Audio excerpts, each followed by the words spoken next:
Well, it's Christmas time. Did you know? We got some decorations. Thank you to Amy for that. We also have decorated some of our Revelation slides here. Very fun. Hopefully you're decorating your house and doing lots of fun things for Christmas. That's very important. Have you watched any Christmas movies yet? Yeah, we got the Christmas movies going on. So we've been watching Christmas movies at our house, and you know what? A lot of Christmas movies, especially the older ones, but even some of the newer ones, have great biblical messages in them. Now, they're often a little bit subtle, and they don't jump out at you as much as when you read the Bible, for sure. There's nothing else like the Bible. We're in the book of Revelation, of course, and today we'll be looking at a section that brings a powerful message about our lives and what we should be involved in and what we should not be involved in, where the boundaries and limits are. And that message is so striking, it's so vivid in Revelation that it's a little bit hard to grasp sometimes. It just looks like a lot of fire and destruction and death. So we're going to use Christmas movies first, and we'll kind of ease our way into it, and then we'll pull that same message out of the book of Revelation. So, Christmas movies and Christmas shopping. This is a theme in a lot of Christmas movies, is the shopping. And a big question in life, in our culture, in the church is Christmas shopping good or bad? What do you think? Is it good or bad? Is Christmas shopping an act of love to bless others and remember God's grace? Is it that? Is it? Sometimes it is. Or is Christmas shopping selfishness and greed, celebrating a pagan holiday and demon worship? Which one is it?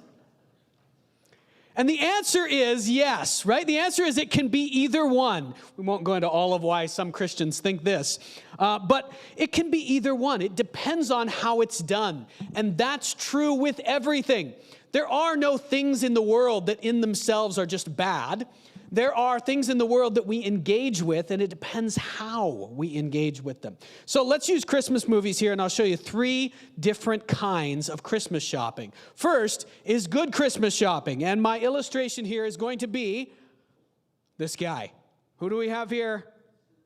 Ebenezer Scrooge, right? And this is after his night where he's had all these revelations, he's had all these ghosts of Christmas come to him. And that morning, remember, he goes, what does he buy for people? He gets up, he's so happy. That's really the best scene. All the chain scene is also pretty good in Christmas Story, or in Ebenezer Scrooge. But what does he buy that morning? Yeah, he buys a huge turkey, the prize turkey for the poorest family in town, and he's giving away gifts to people don't even know how to accept them from him because he's been such a mean guy. And you can see that all of his giving is just joy and a desire to bless other people, right? There's no kind of consumerism, or he's not gripped by what he's going to get for different people or fighting with people over what he's going to get. It's pure. It's a sign of God's grace. Okay, second example. Oh yeah, there he is at the turkey with all the Muppets. And Kermit the Frog and Miss Piggy bringing them a turkey. Fantastic. And Tiny Tim the Frog. This is the best version, right, of the Scrooge story? Definitely.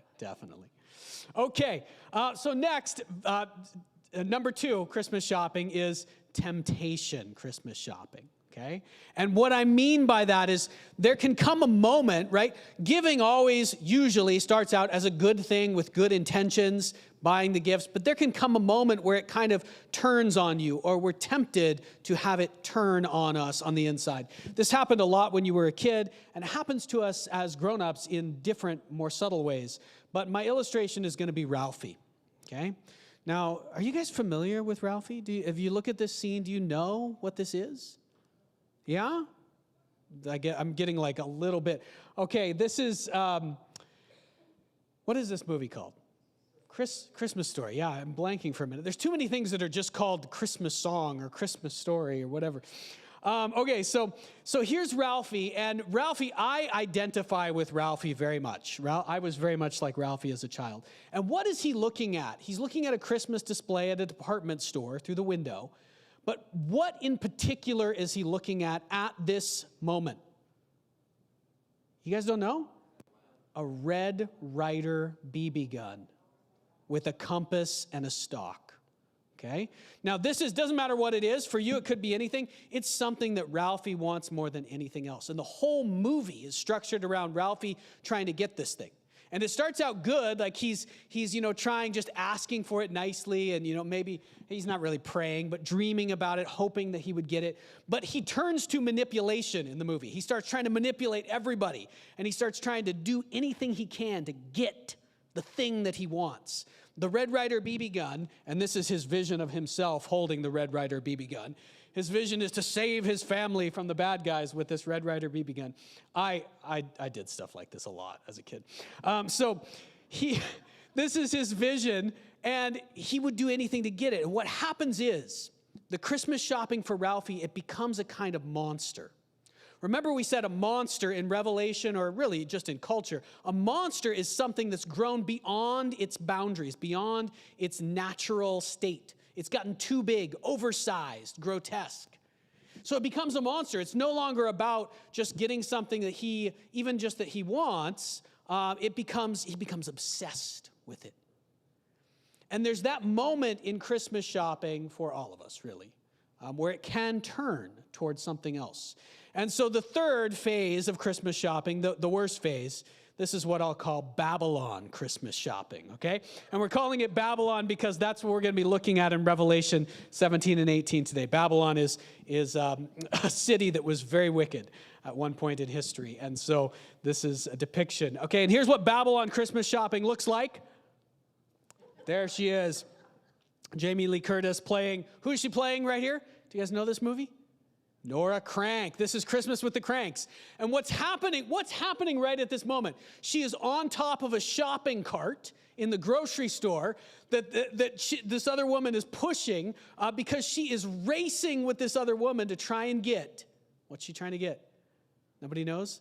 A hickory honey ham. You guys don't know this movie? Don't ever say hickory honey ham again. Okay. She gets so obsessed with getting this hickory honey ham that she gets into a full-on war with this woman in a grocery store. And she eventually ends up, I won't tell you all the details, she ends up chasing the hickory honey ham out into the parking lot, and it rolls into the street, and she almost dies trying to get the hickory honey ham. It rolls into the street, she almost goes for it, restrains herself at the last moment, and gets run over by a truck, okay? This is Babylon Christmas shopping. The thing that you're trying to get has become so important that it actually almost kills you. In fact, if you follow it the whole way, it will destroy you. And this kind of idea, which is very subtle in these Christmas movies, is what Revelation 17 and 18, one of the things it's trying to get across to us. What is Babylon, and how do we stay out of Babylon? This is Babylon. It's one vision of Babylon, and we'll show you as we go through. All right, Revelation, we're in this series. It reveals the reality behind the world.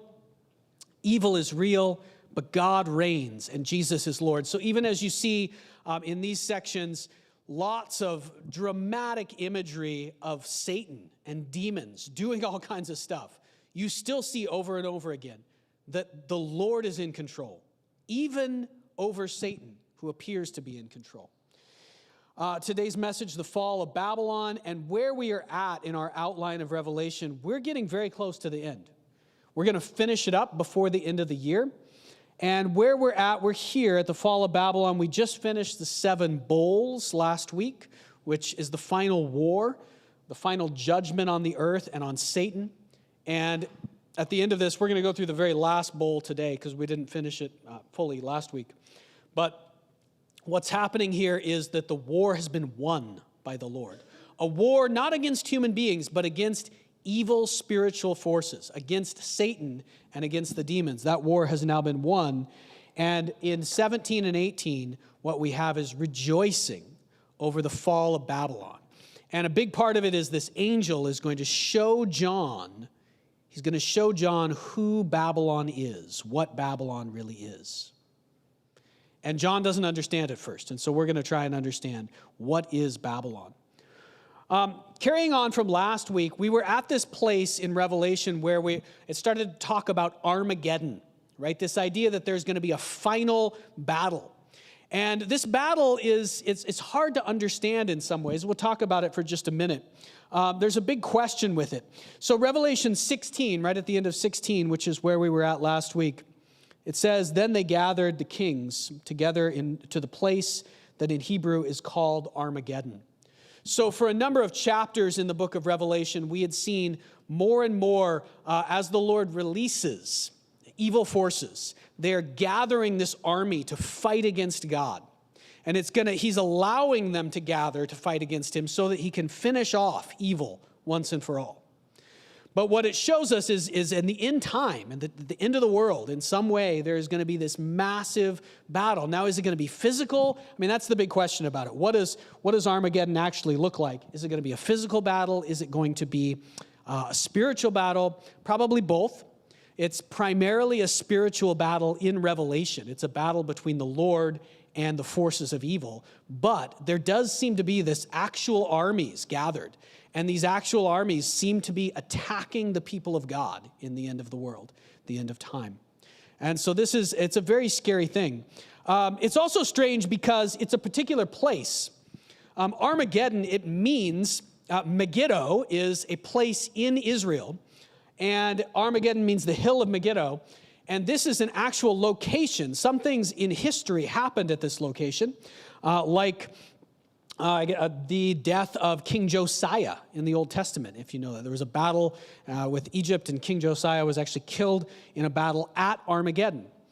And so there's a question about, is Armageddon, why is it called that in Revelation? And nobody really knows.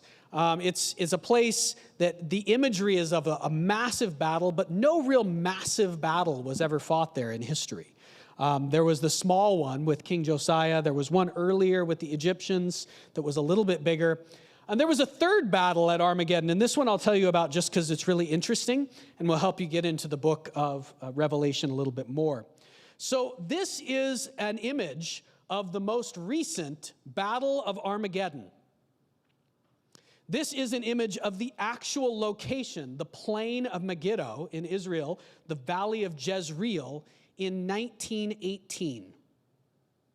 And there was a battle, actually the biggest battle in history was fought. This is, of course, during World War I. The biggest battle in history that has been fought at this location was fought on that date in September in 1918. And guess who fought this Battle of Armageddon? Anybody know? Canadians fought the Battle of Armageddon. I mean, not only Canadians, but certainly there were Canadians there. This is actually a picture of the Australian and Canadian light cavalry at the Battle of Armageddon. Isn't that a weird thing to think about? We don't know our World War I history very well because World War II kind of eclipsed it. But this battle was against the Turks, the Ottoman Empire. And it was fought, I mean, of course, it's the British, really. This was all Commonwealth nations fighting this battle. There were a lot more British troops than Canadian or Australian. But the Canadians were there and fought this battle. And it was a massive victory for the Western forces, for the British forces. This was a decisive turning point in that region of the world. It's actually one of the things that happened, that needed to happen in order for Israel to become a nation state like it is today. Very interesting. And another interesting fact is that these guys thought they were fighting the Battle of Armageddon. Some of these troops, for sure, thought, this is it. This is like the Battle of Armageddon from the book of Revelation. They were fighting in the exact location. World War I felt like the end of the world to them. And they thought they were fighting it. And I think, in a sense, they were. Another interesting thing, just a tidbit here. What does this location look like? What kind of terrain is it? It looks like a desert wasteland, doesn't it? It looks like Armageddon. It looks like a post-apocalyptic scene, right? And it was. There was almost nothing growing in the valley at that time. It was a wasteland, rocks and dirt and almost no water. Here's what it looks like today. Isn't that crazy? That is the valley, the plain of Megiddo. That is Armageddon today. And apparently, according to Scripture, one day there will be another massive battle there. We'll see what happens. What kind of battle is it? Spiritual and physical, probably. Let's continue on. and see what we have at the end. This is the seventh trumpet being poured out, just finishing up from last week. And we'll see here that what's happening is this battle is being won by the Lord against the forces of Satan, primarily against Satan, not against human kings and rulers. They're part of it, but only insofar as they are following evil. This is the final bowl that's poured out. The seventh angel poured out his bowl into the air. Now, right there, you'll notice something. All the other bowls, if you remember, where were they poured out? On the earth. Every other bowl was poured out onto the earth. We'll talk about in a minute why this bowl was poured out into the air. And out of the temple came a loud voice from the throne saying, "It is done." There came flashes of lightning, rumblings, peals of thunder, a severe earthquake. No earthquake like it has ever occurred since mankind has been on the earth. So tremendous was the quake.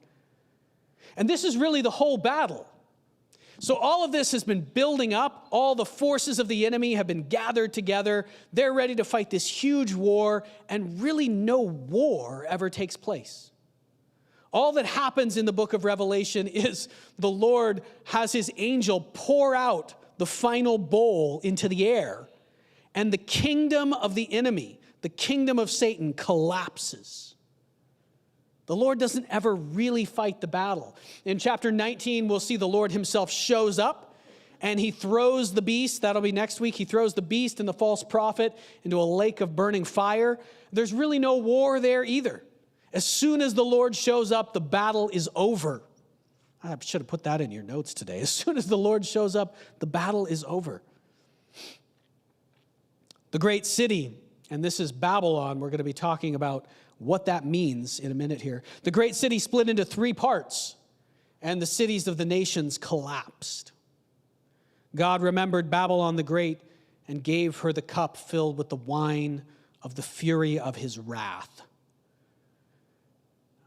This is Ephesians chapter 2, and here I'm going to show you why the bowl is poured out into the air instead of on the earth. In Ephesians chapter 2, we are told this. This is part of Paul telling us the gospel, the truth of Jesus. Once you were dead in your transgressions and sins. You are a sinner. You have turned away from God, and you were stuck there. It had destroyed you, killed you spiritually, but those were the sins in which you used to live. Back when you followed the ways of this world and of the ruler of the kingdom of the air. So we see here that Satan is described in the New Testament as ruling a kingdom of the air in some way. And we don't have time to get into all of what that means. It's a very fascinating discussion, actually. Why is Satan called the ruler of the kingdom of the air? But what's happening in Revelation is the bowl is being poured out. The wrath of God is being poured out into the kingdom of Satan. And it's his kingdom that's being destroyed in this outpouring of the wrath of God at the end. You can write this in your notes if you want. The kingdom of the dragon. Remember, that's the image. The dragon is the image of Satan, the symbol of Satan. The kingdom of the dragon collapses under the wrath of the Lord. That's the purpose of his wrath, is to destroy evil. When we talk about God's wrath, we spent some time on this the past couple of weeks. This is a good thing. It's a scary thing, a terrifying thing. But the wrath of the Lord, his anger is at evil. He is angry at evil things that are done on the earth. And so his wrath, when he acts to destroy evil, it is something that we should be rejoicing over. Now, at this point, we move into Revelation 17, and the text starts to use this image. And this is why I used Christmas movies at the beginning to try and illustrate the same point that we're about to see. Because the images that Revelation uses are very, well, let's just say they're not polite images. They're not warm, fuzzy images, right? The images that we have in this next section in chapter 17 are the prostitute and the beast. Now, the beast or monster, that's really what Revelation means by a beast. An animal, but not really an animal. It's like overdone. It's got so many horns and has all features of all kinds of different animals. It is a monster, something that has grown beyond its natural limits, its God-given limits. and we have the prostitute. And so we're going to try and unpack what this means. The prostitute is not talking about an actual literal prostitute. It's talking about a city. It's talking about Babylon. The prostitute is Babylon, we'll see in chapter 17. Here's how it opens up, and then we'll talk about what this image of a prostitute means. One of the 7 angels who had the 7 bowls, so John has just seen all these bowls poured out, and one of the angels comes to him. This happens a number of times in the book of Revelation, and usually, maybe always, the angel comes to John to show him something that he doesn't understand. And what the angel tells him or shows him is very difficult to understand. John still ends up not fully understanding, or at least not at first. One of the 7 angels with the 7 bowls came to him and said, "Come, John, come somewhere else. I'm going to show you the punishment of the great prostitute who sits by many waters. With her, the kings of the earth committed adultery, and the inhabitants of the earth were intoxicated with the wine of her adulteries." Okay, so let's talk about what does a prostitute mean? So this is symbolic imagery. It's not about an actual literal person. It's about a city. It's about sort of a way of life. And the meaning of prostitute in the book of Revelation is that it is as in opposition to this other image that the book of Revelation uses, which is the image of the bride. Now, you remember this image? Who is the bride in Revelation? Who is the bride of Christ? The church, believers, right? So the prostitute, of course, that means this is an image of unbelievers, people who are refusing to follow Jesus. But it's much more than that. So let's go through for a minute, and this might help you in a number of different ways to understand the book of Revelation, and maybe even to understand some other things in life. What is the difference between a prostitute and a bride? And whoa, really, Pastor Isaac? We're not going to go into details, anything, but I do want to pull out the kernel of this. Not so much the differences in actual behavior, but the differences in attitude, in spirit, in what's going on the inside between a prostitute and a bride, because this is going to help us understand the Bible a lot better. A bride, so she's about to get married, right? A bride is devoted and gives her deepest intimacy to one, the right one. In imagery here, for the church, that is, of course, the church, people giving their devotion to the Lord, right? A prostitute gives her deepest intimacy to anyone, and all of them the wrong one. Now, none of this is actually to put down prostitutes, actual prostitutes, just so you know. Jesus hung out with, spent time trying to help many prostitutes, but not to help them continue in prostitution, to help them come out of that into the life they were really meant to live. But look at that difference. Look at some other differences between a bride, or contrast between a bride and a prostitute. This will help us understand Babylon, what Revelation means. The bride puts the marriage first. She gives up control. She serves her husband and trusts him to care for her. That doesn't always happen, but that's what she's supposed to do in faith. The prostitute puts wealth first, right? She's trying to get money directly. She tries to retain control, and she does things only to get what she wants. If we're going to compare this, the idea, the kernel of this idea here, this is something that's always tempting human beings. And this isn't about women, this is about all human beings. This is something that was tempting Ralphie in the Christmas story that we looked at earlier, right? He is tempted to make the Christmas present he wants the main thing. Not the other people, not blessing people, not remembering the Lord, but the thing he wants. He's tempted to make that the main thing in his life. If he does, he's going to become symbolically a prostitute, symbolically a monster. He's going to become what he should not be. The bride is only really known by her family.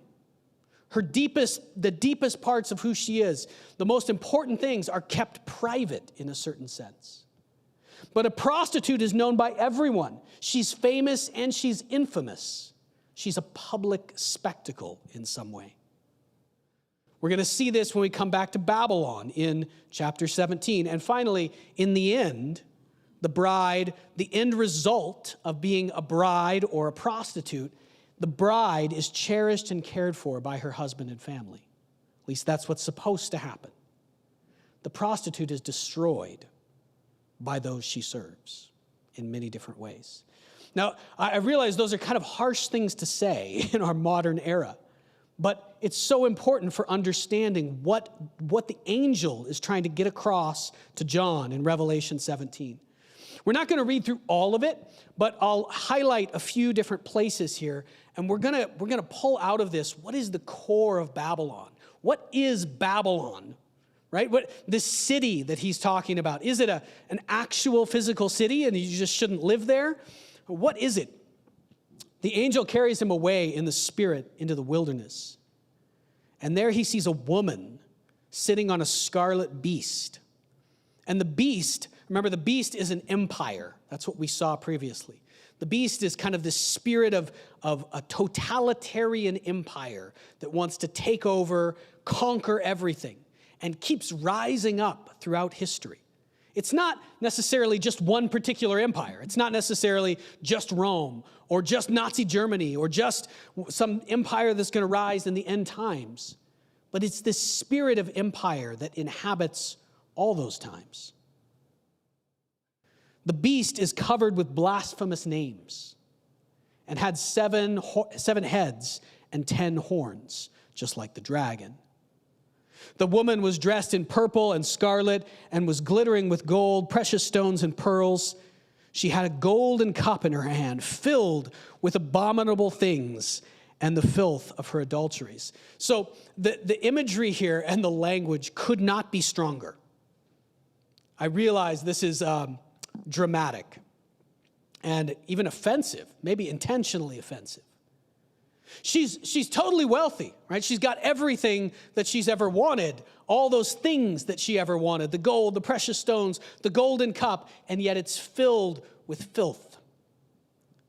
The name written on her forehead, remember, that's the forehead, right? Where also the mark of the beast comes, where also the mark of the faithful is placed in Revelation. The name written on her forehead was a mystery.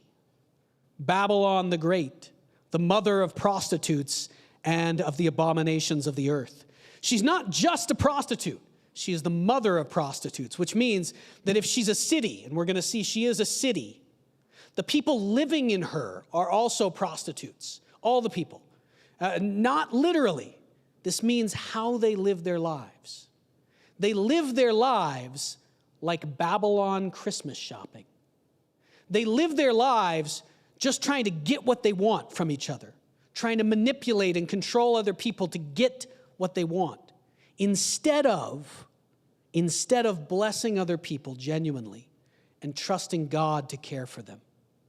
All of this is just a massive, dramatic, powerful illustration of the difference between a life of faith and a life without faith, without trusting God.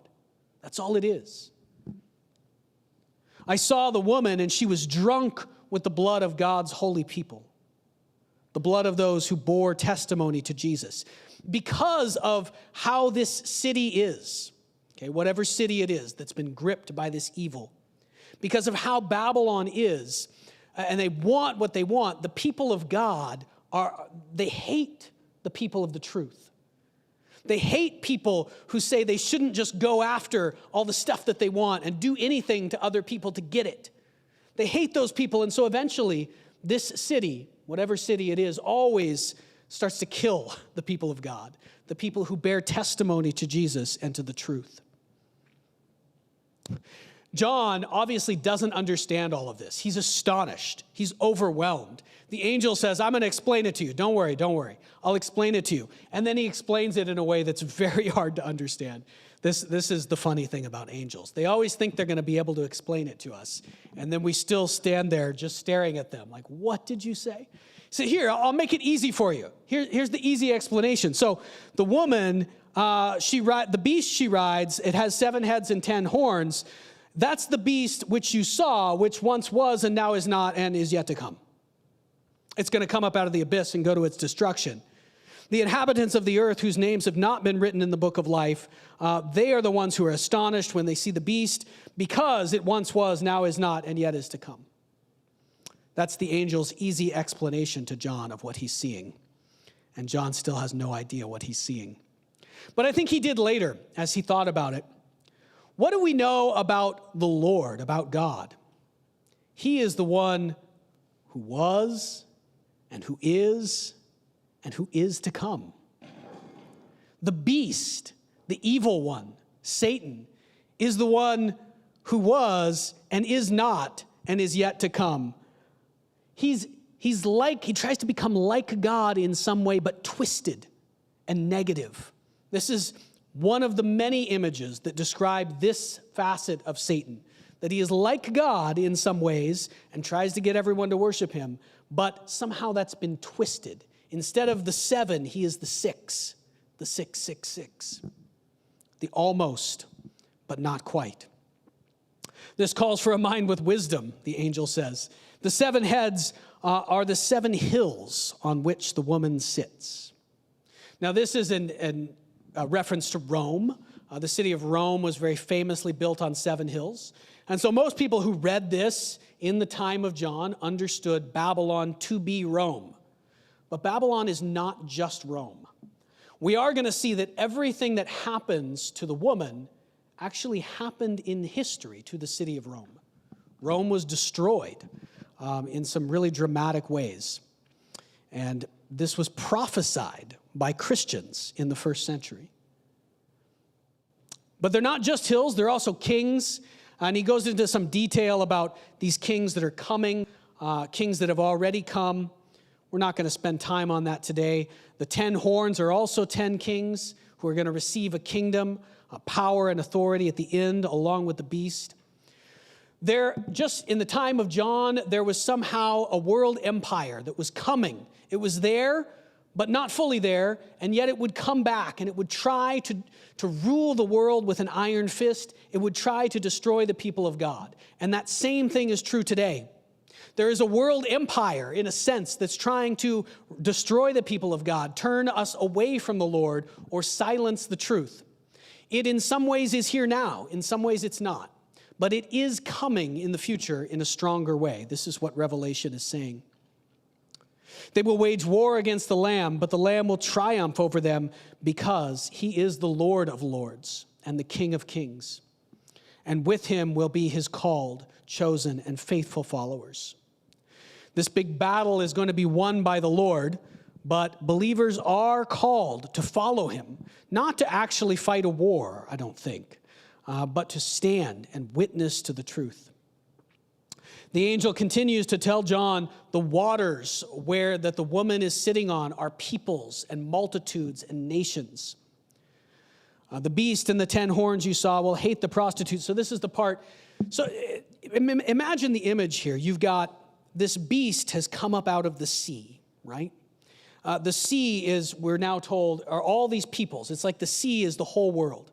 The beast, this empire, has come up out of the sea. And the woman, the prostitute, is sitting on top of the beast. She is like the city of Rome was then. At that time, the city of Rome was incredibly wealthy.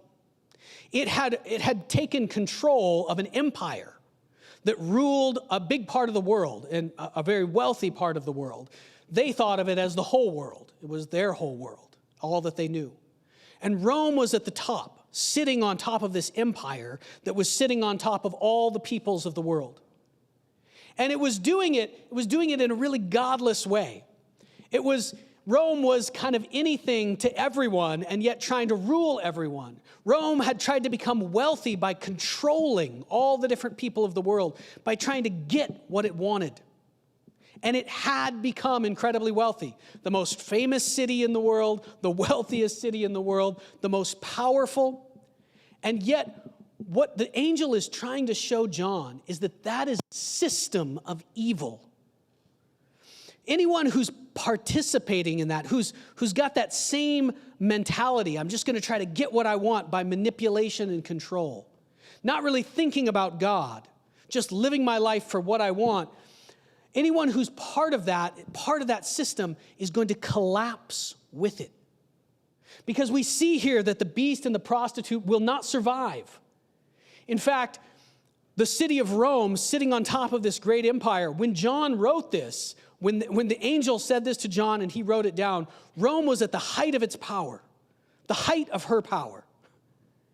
The most powerful city that had ever been known in the world, no one would have imagined that within a couple hundred years, the city of Rome would collapse and be nothing. And yet here it is prophesied, right here. That empire that Rome is sitting on top of will eat it, will destroy it, and burn it with fire. And that is exactly what happened to the historical city of Rome. Its own empire turned on it. The peoples that it had tried to control and bring under its power turned on it and ripped it apart. But what John is saying, what the angel is telling us here, is far beyond just Rome. It's saying that this kind of life, this kind of faithless living, it builds really impressive systems. It builds things like Hollywood, right? The most famous people in the world. It builds billionaires, right? People who have, and it's not the fact that they have money that's bad. It's how they live with that money. They think they're the rulers of the world. Not all of them, many of them. They think they can just get whatever they want, and it looks like they can for a while, but in the end, that entire system will collapse under its own weight and under the wrath of the Lord, and anyone who's part of it will go down with it. God has put it into their hearts to accomplish His purpose. God is the one who's in control over all of this. And even the self-destruction of Rome and every other empire, evil empire that's existed in history, all of that has been under the control of God.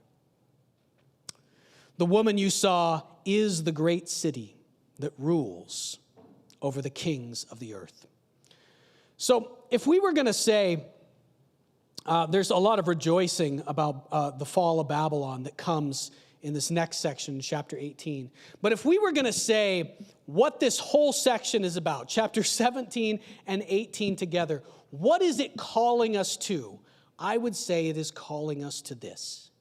It is calling us to come out of Babylon, to leave the city of destruction.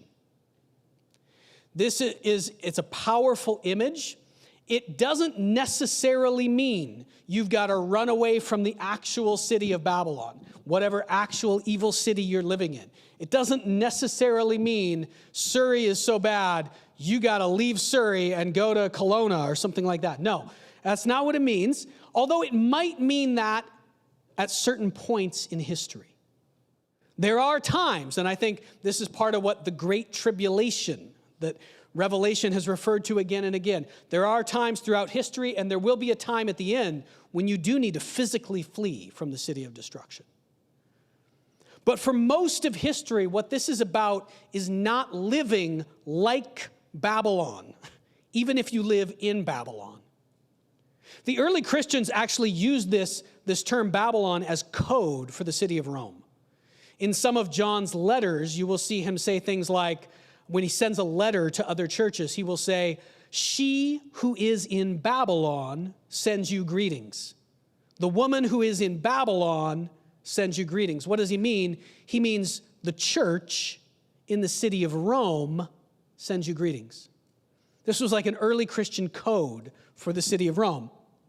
They used it as that code because Rome was so full of evil.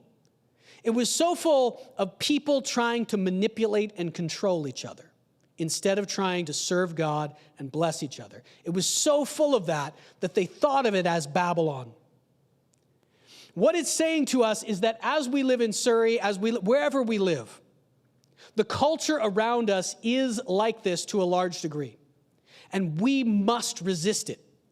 Like the church in Rome in the days of John, they lived in Babylon, but they did not live like Babylon. They tried to bless and help people around them and trusted the Lord to provide for their needs instead of trying to control others and get what they want by force. We must live a life of faith even if we live in Babylon itself. We must come out of Babylon. We must leave the city of destruction. Anybody ever read Pilgrim's Progress? This used to be a book that all Christians read. You should read it sometime. It's old school, super good book, great illustrations of the Christian life. The very first scene is Christian leaving the city of destruction, realizing that even though the way of life that he's in, it actually provides a lot of wealth, and he's really used to it. But he realizes that this way of life, of just controlling and manipulating others and everybody out for themselves, this way of life is going to collapse in on itself. It's going to collapse under the weight of the wrath of the Lord. And he flees the city of destruction. That's the beginning of that book. Come out of Babylon. Leave the city of destruction. This is our call this Christmas season. It's our call every Christmas season and every day of the year as believers. To live the right way. Live a life that is faithful, trusting the Lord and blessing other people, even as we live in the midst of a culture that does everything else. Let's pray, and we'll continue in worship.